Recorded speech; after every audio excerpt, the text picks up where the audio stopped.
شوہر کا بیوی بچے چھوڑ کر باہر ملک میں رہنا۔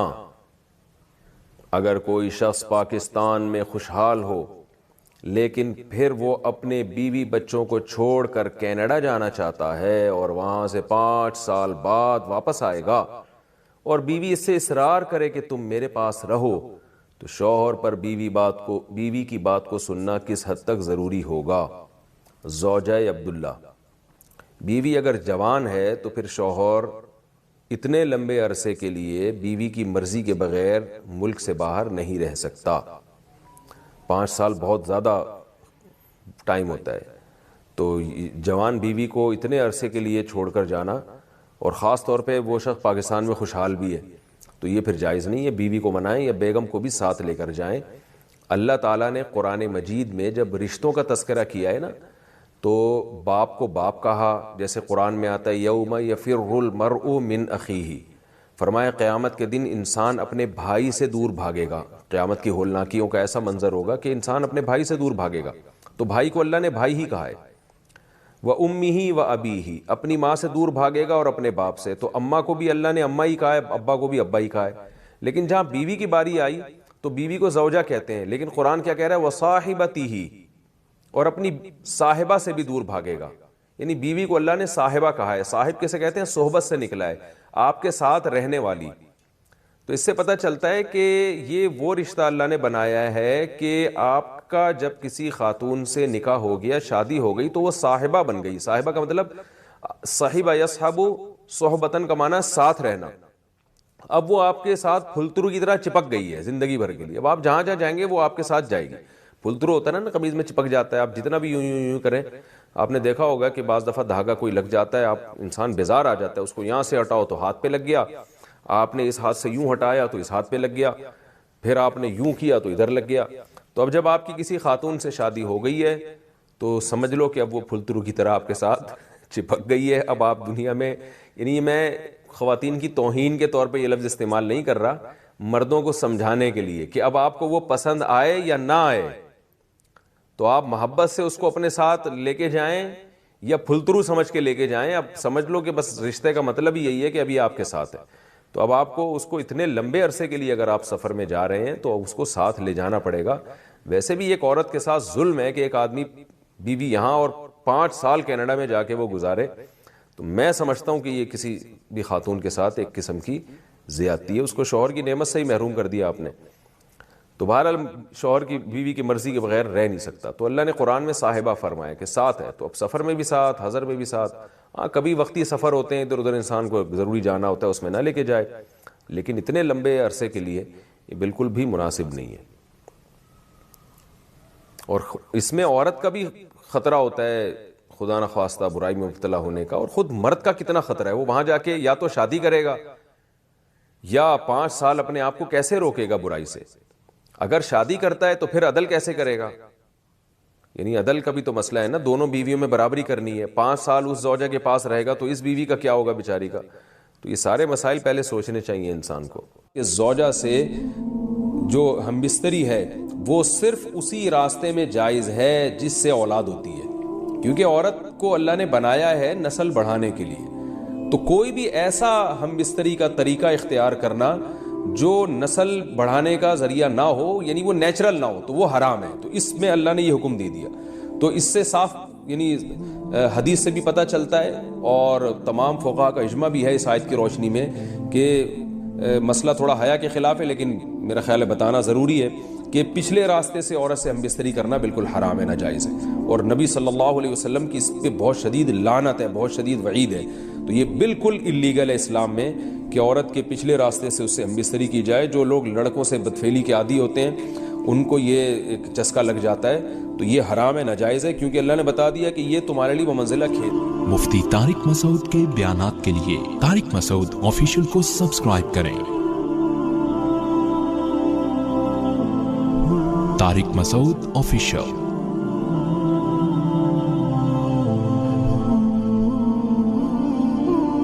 اللہ نے ارشاد فرمایا نساؤکم حرث لکم، تمہاری عورتیں تمہارے لیے بمنزلہ کھیت کے ہیں۔ حرث عربی میں کھیت کو کہتے ہیں، تو بمنزلہ کھیت کے ہیں۔ جیسے بیج ڈالا جاتا ہے کھیت میں اور اس سے پیداوار بڑھتی ہے، تو عورت کی جو ایک حیثیت ہے، نیچر نے جو اس کی ایک حیثیت متعین کی ہے، وہ بھی ایک نسل بڑھانے کا ذریعہ ہے، جس میں مرد کا جو اسپم ہے وہ بطور بیج کے ہے اور جو اولاد ہے وہ ایک پیداوار کی طرح ہے۔ تو اللہ نے یہ یاد رکھیں، اس آیت کو نا بہت سارے غیر مسلموں نے عورت کے خلاف بہت نیگیٹیوٹی پھیلائی ہے کہ دیکھو اسلام عورت کی توہین کرتا ہے، اس کو کھیتی سے تعبیر کرتا ہے۔ تو کچھ لفظ کسی اور زبان میں جب وہ جاتے ہیں نا تو وہ توہین کا معنی دیتے ہیں۔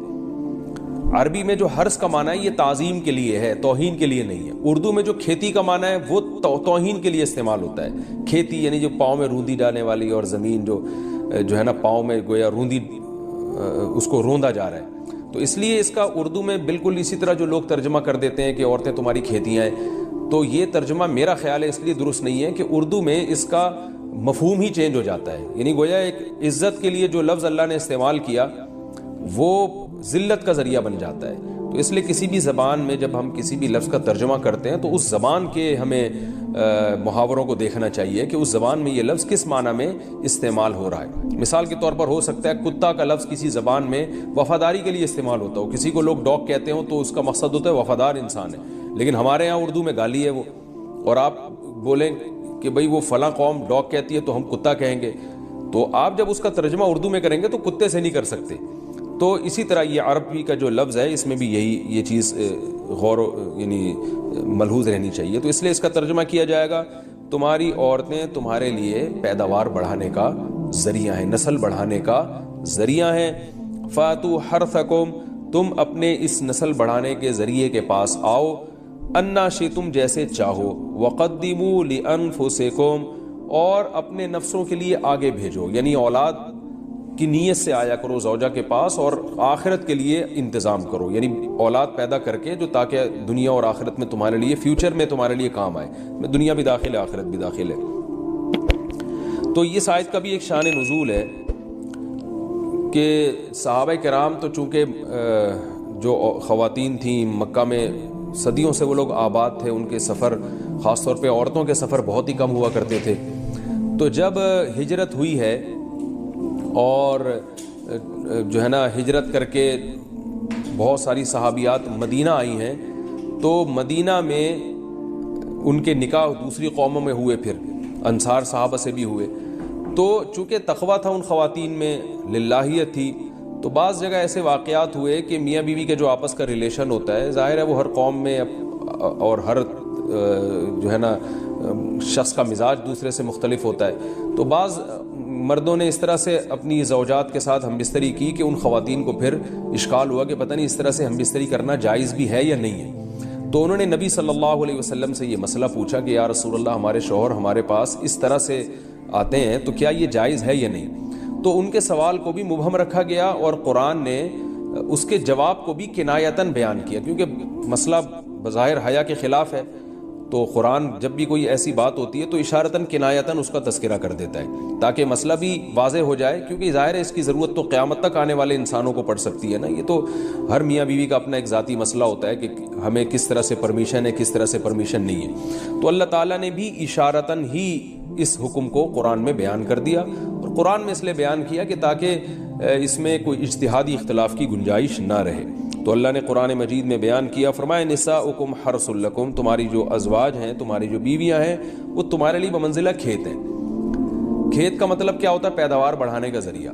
تو اس میں سب سے پہلا مسئلہ تو قرآن نے یہ بیان کر دیا کہ زوجہ سے جو ہم بستری ہے وہ صرف اسی راستے میں جائز ہے جس سے اولاد ہوتی ہے، کیونکہ عورت کو اللہ نے بنایا ہے نسل بڑھانے کے لیے، تو کوئی بھی ایسا ہم بستری کا طریقہ اختیار کرنا جو نسل بڑھانے کا ذریعہ نہ ہو، یعنی وہ نیچرل نہ ہو، تو وہ حرام ہے۔ تو اس میں اللہ نے یہ حکم دے دیا، تو اس سے صاف یعنی حدیث سے بھی پتہ چلتا ہے اور تمام فقہاء کا اجماع بھی ہے اس آیت کی روشنی میں کہ مسئلہ تھوڑا حیا کے خلاف ہے، لیکن میرا خیال ہے بتانا ضروری ہے کہ پچھلے راستے سے عورت سے ہم بستری کرنا بالکل حرام ہے، ناجائز ہے، اور نبی صلی اللہ علیہ وسلم کی اس پہ بہت شدید لعنت ہے، بہت شدید وعید ہے، تو یہ بالکل اللیگل ہے اسلام میں کہ عورت کے پچھلے راستے سے اس سے ہم بستری کی جائے۔ جو لوگ لڑکوں سے بدفعلی کے عادی ہوتے ہیں ان کو یہ ایک چسکا لگ جاتا ہے تو یہ حرام ہے, ناجائز ہے, کیونکہ اللہ نے بتا دیا کہ یہ تمہارے لیے بمنزلہ کھیت کے ہیں. تو اس میں قرآن نے وہ جو سوال تھا نا اس کی طرف اشارتاً جواب دے دیا,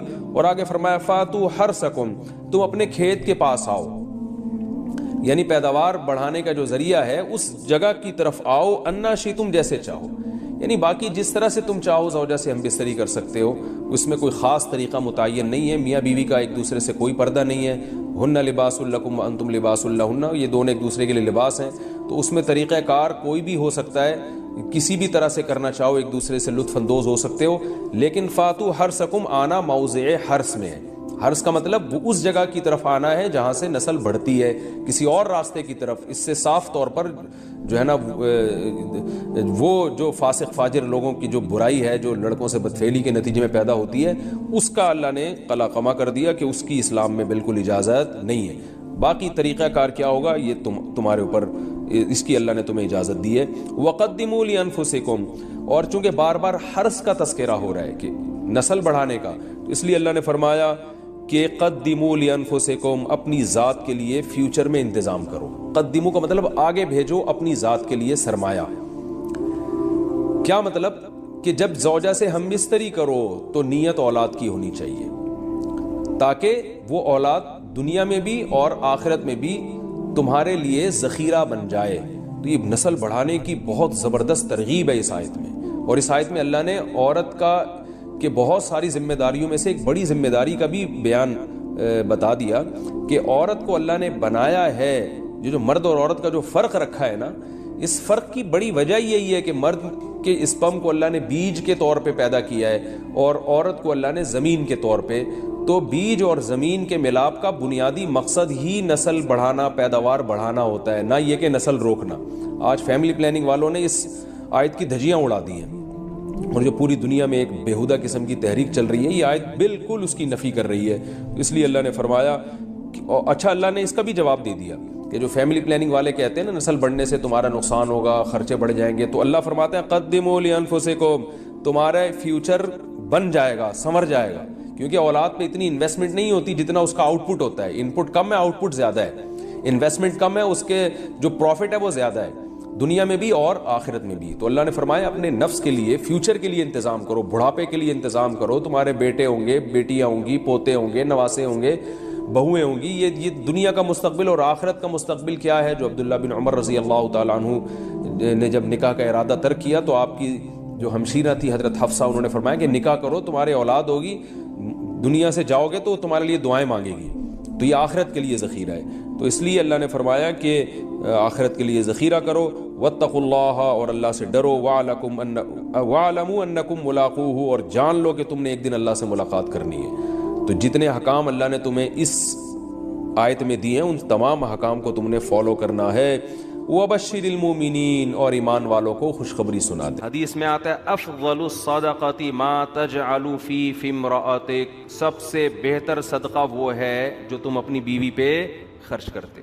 جب آپ نان نفقہ, جو بھی آپ کی جیب سے پیسے نکل کے جاتے ہیں, تو سب سے پہلا اس کا محل کون ہے؟ بولتے کیوں نہیں بھائی؟ بیوی. تو تیسرے نمبر پہ ماں باپ کے بعد مسکرا کے بات کرنے کا سب سے زیادہ ثواب لینا چاہتے ہو تو کس کے سامنے مسکرا کے بات؟ بیگم. دیکھو یہ مسکرانا جو ہے نا, یہ مسکرانے کا لفظ حدیث میں ایک علامت ہے. اس کا مطلب لازمی مسکرانا نہیں ہے, ایسا رویہ جس سے اس کا دل کیا ہو جائے؟ خوش ہو جائے. ہمارے نبی صلی اللہ علیہ وسلم نے اپنی زوجہ کو کہانیاں بھی سنائی ہیں, کہانیاں سنی بھی ہیں, حالانکہ آپ صحابہ کرام کے ساتھ ایسا نہیں کرتے تھے, کیونکہ ٹائم ویسٹ ہے نا اس میں. تو بظاہر تو ایک وقت ضائع ہو رہا ہے نا بھئی, آپ گپے مار رہے ہو گٹر کے ڈھکن پہ بیٹھ کے لوگوں سے, ہاں اور سنا بھائی کیا ہو رہا ہے وہاں, کیا ہو رہا ہے, اس نے کیا کیا, اس نے, یہ گپے چلتی ہیں آپس میں. تو سب سے زیادہ یہ گپ شپ, ہنسی مذاق, اس کا ثواب سب سے زیادہ کس کے ساتھ ہے؟ بیوی کے ساتھ. تبھی تو نبی صلی اللہ علیہ وسلم نے فرمایا ہر کھیل کیا ٹائم ویسٹنگ ہے نا, آپ نے فرمایا ہر کھیل باطل ہے سوائے اپنی زوجہ کے ساتھ. تو جہاں کھیل ہونا چاہیے, جہاں ابے تبے بھی, گپ شپ بھی, فضول باتیں بھی, ثواب ہے وہاں پہ. بہت سے مردوں کو یہ خیال ہوتا ہے یار بیوی سے بات کیا کریں, ٹھیک ہے نا, تو فضول باتیں کر رہی ہوتی جس کے نہ سر نہ پیر. ایک یہ تو میرے پاس جھگڑے آتے ہیں, کہتے ہیں یار یہ کبھی بھی کوئی ڈھنگ کی بات اس کی منہ سے سنی نہیں ہے. تو یہ خوب سمجھ لیں کہ میاں بیوی کے درمیان اگر کام کی باتیں شروع ہو جائیں نا, تو یہ تو آفس میں بھی ہوتی ہیں یار. آفس میں کوئی آپ کا ملازم آئے, یہ دفتر ہے, تیرے ماموں کا گھر تھوڑی ہے, یہی کہو گے نا اس کو, کیا خیال ہے بھائی؟ اس سے کام کی بات ہوگی, ٹو دا پوائنٹ بات ہوگی. ملازمین کے ساتھ ٹو دا پوائنٹ بات ہوتی ہے. آدمی دفتر میں باس کے ساتھ ٹو دا پوائنٹ, سر یہ آپ نے کام دیا تھا, یہ ہو چکا ہے, تھوڑا سا رہ گیا, سر میں گھر جانا چاہتا ہوں.